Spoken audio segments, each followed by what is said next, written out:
तो मेरे प्रिय दर्शकों, आओ कक्षा 12 सीबीएसई बोर्ड के आरओ पाठ्य पुस्तक हिंदी की, उसमें हम शमशेर बहादुर सिंह की लिखी हुई कविता उषा को पढ़ते हैं और देखते हैं कवि ने कितने चित्रों को शब्द से बना दिया है, या चित्रों को देखकर जो शब्द उन्होंने खींचा है, दोनों का आपस में कैसा तालमेल है, वही देख के हम रोज अभिभूत होते हैं। सुबह शाम ये प्रकृति की ऐसी देन है कि उसे देख के हर किसी संवेदनशील व्यक्ति का मन जाग जाता है। आप भी देखते हैं तो सोचते हैं कि ये किसी को बताऊं कि अरे सूर्योदय हो रहा है, कितना सुंदर लाल लाल तावे जैसा जब सूर्य निकलता है धीरे धीरे, बचपन में लगता है कि वो किसी पहाड़ के पीछे से निकल रहा है, आ रहा है। अभी इतना आधा निकला, फिर उससे और ज़्यादा निकला 3/4, फिर 2/4, फिर पूरा पूरा निकल आया। और उसके आसपास का जो माहौल होता है वो हम सब ने देखा है, और गांव में और विस्तृत दिखाई देता है, क्योंकि जो शहर का माहौल होता है वहाँ बड़े बड़े मकान, बिल्डिंगें हमें वो सौंदर्य देखने के लिए वंचित कर देती हैं। हम बंद घरों में रहते हैं, लेकिन जब गांव के खुले आकाश में हम निकलते हैं तो वहाँ का जो दृश्य होता है उसको शमशेर बहादुर सिंह ने अपनी उषा कविता में लिखा है। प्रात नभ था बहुत नीला शंख जैसे, प्रात नभ था बहुत नीला शंख जैसे, आकाश एक बिल्कुल नीला, नभ मीन्स आकाश, आकाश शंख जैसा नीला चिकना था।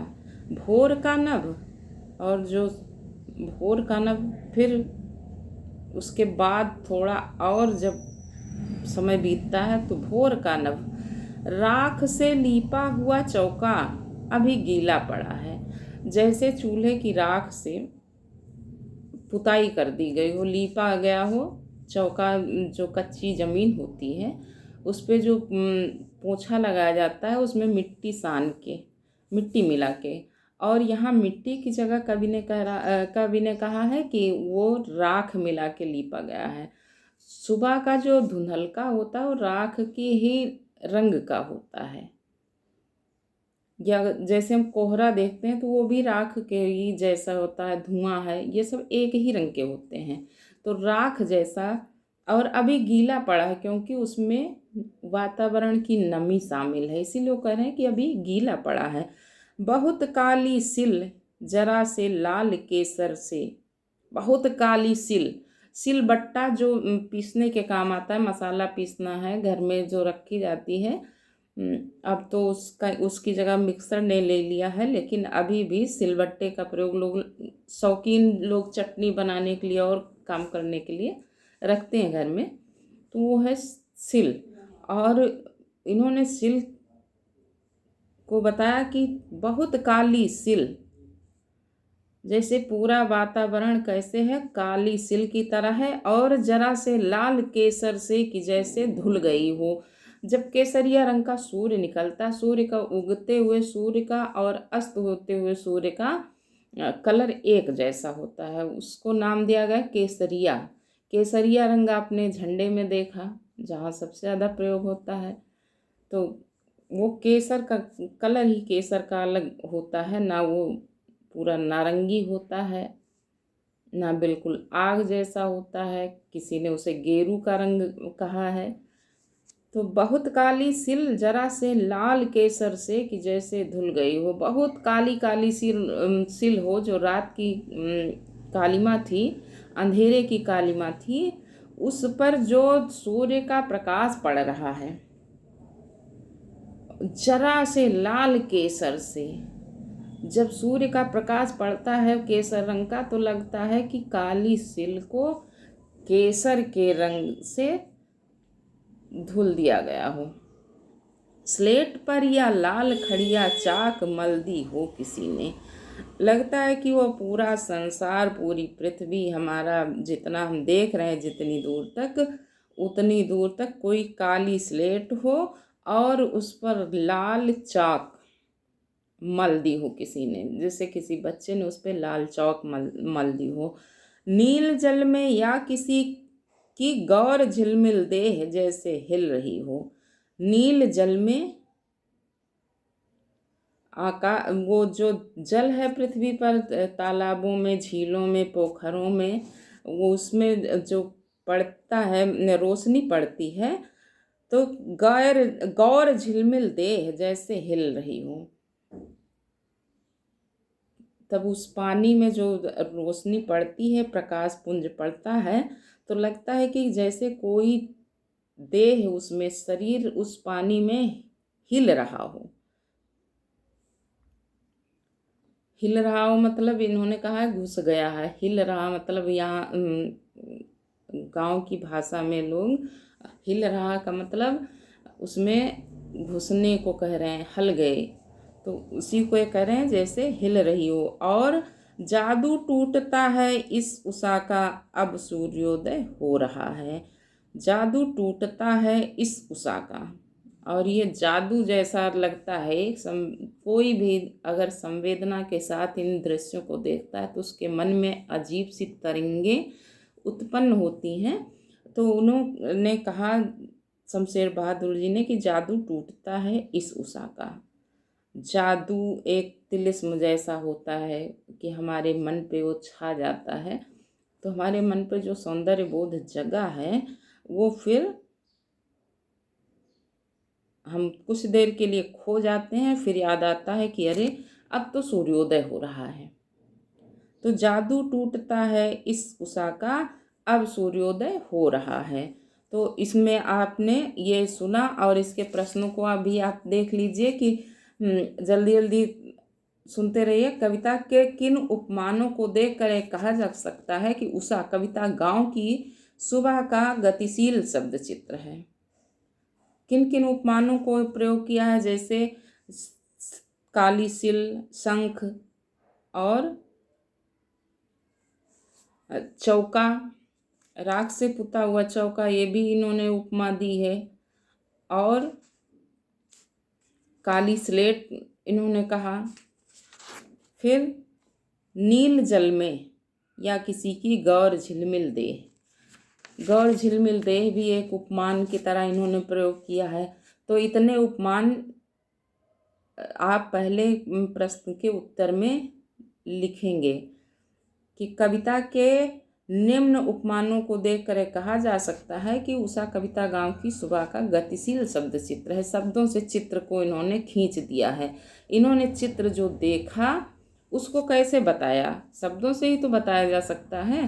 तो जो चित्र देखा उन्होंने उस चित्र को शब्दों से आपके सामने प्रस्तुत कर दिया। यही है शब्द चित्र। दूसरा प्रश्न है, भोर का नभ राख से लीपा हुआ अभी चौका अभी गीला पड़ा है। नई कविता में कोष्ठक, विराम चिन्हों और पंक्तियों के बीच का स्थान भी कविता को अर्थ देता है। उपर्युक्त पंक्तियों में कोष्ठक से कविता में क्या विशेष अर्थ पैदा हुआ है, समझाइए।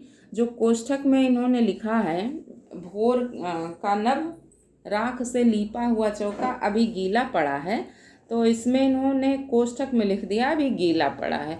तो गीला क्यों पड़ा हुआ है? अब इसमें प्रश्न पूछा गया है कि उपर्युक्त पंक्तियों में कोष्ठक से कविता में क्या विशेष अर्थ पैदा हुआ है। विशेष अर्थ पैदा ये हुआ कि वो जो वातावरण की नमी है, ओस गिरी रात भर, और वो भी सूखी नहीं है, सुबह का धुंधलका राख के रंग का है। तो उस समय ये लग रहा है कि चौका लगाया गया है राख मिला के, लेकिन वो सूखा नहीं है कि उसमें से राख उड़ रही है, डस्ट उड़ रही है, वो अभी गीला पड़ा है। आप कहीं भी पैर रखेंगे, घास पे पैर रखेंगे, पैर आपका गीला हो जाएगा। नंगे पैर चलेंगे गांव की पगडंडियों पर, खेतों में, तो आपका पैर सुबह गीला हो ही जाता है, जो आपके लिए लाभदायक भी है। और वही एक नया अर्थ पैदा कर देता है, कोष्ठक में लिखा गया है।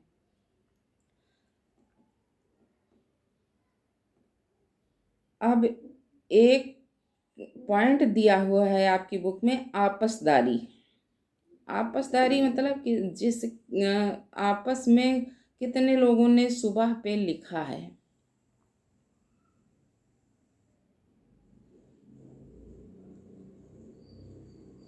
उसमें इन्होंने जयशंकर प्रसाद जी की कविता बीती विभावरी जागरी भी लिख दिया है।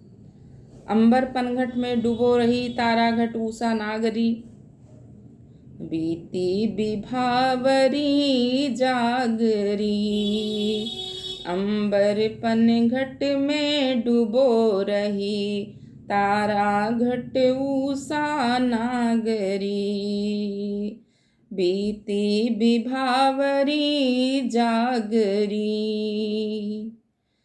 जयशंकर प्रसाद जी जब देखते हैं कि बीती विभावरी मन रात बीत गई, विभावरी रात, विवाह जो है वो रात का एक पर्यायवाची शब्द है, तो कह रहे हैं जागिए। इसको प्रभाती गीत भी कहा गया है कि रात बीत गई और आप जाग जाइए।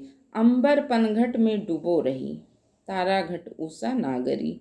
उषा नागरी में मतलब उषा नामक स्त्री, नागरी माने स्त्री, नारी, और वो क्या कर रही है, अंबर पनघट में डूबो रही, अंबर रूपी पनघट में तारा जैसे घट को वो डुबो रही, चूंकि तारे अब लुप्त होने वाले हैं और होते दिख रहे हैं। जो ज़्यादा चमकीले थे वो मंद पड़ने लगते हैं, तो सुबह लगता है कि कोई मटका डुबो रहा है पानी में और वो धीरे धीरे गायब हो रहा है। खग कुल कुल कुल सा बोल रहा, किस लय का अंचल डोल रहा। खग कुल पक्षियों का समूह, खग माने पक्षी और कुल माने समूह, खग कुल, और कुल कुल उनकी जो कलरव है, कलरव ध्वनि है, वो कुल कुल कुल कुल सुनाई दे रही है। तो खग कुल कुल कुल सा बोल रहा, किसलय का अंचल डोल रहा। और किसलय जो वो पल्लव हैं, मंजरियां हैं, वो धीरे धीरे डोल रही हैं, उनका आंचल हिल रहा है। लो यह लतिका भी भर लाई, मधुमुकुल नवल रस गागरी। जो लताएं हैं, लतिका माने लता, ये लतिका भी भर लाई है, मधुमुकुल नवल रस गागरी। इसमें जो ओस की बूंदें लटकी हुई हैं गोल गोल, वो कह लो यह लतिका भी भर लाई, मधु माने मीठा, मुकुल नवल रस गागरी, नया और सुहावना रस से भरी हुई गगरी भर लाई है। अधरों में राग अमंद पिए, अलकों में मलयज बंद किए।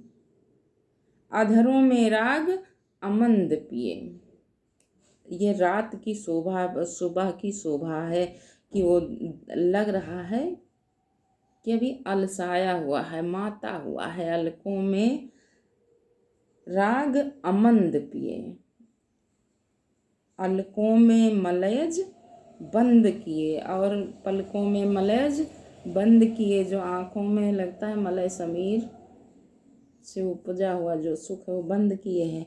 तू अब तक सोई है आली, आँखों में भरे बिहागरी।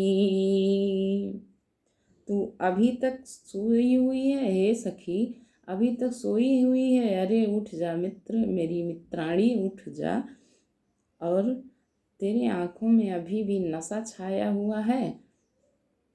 आँखों में भरे बिहागरी, बीती विभावरी जागरी। तो आप इसको पूरा करिए। अगले वीडियो में हम इस पे जो सच्चिदानंद हीरानंद वात्स्यायन आज्ञे की कविता लिखी हुई है, सुबह का जो वर्णन उन्होंने किया है, उसमें हम अगले वीडियो में आपको बताएंगे। धन्यवाद।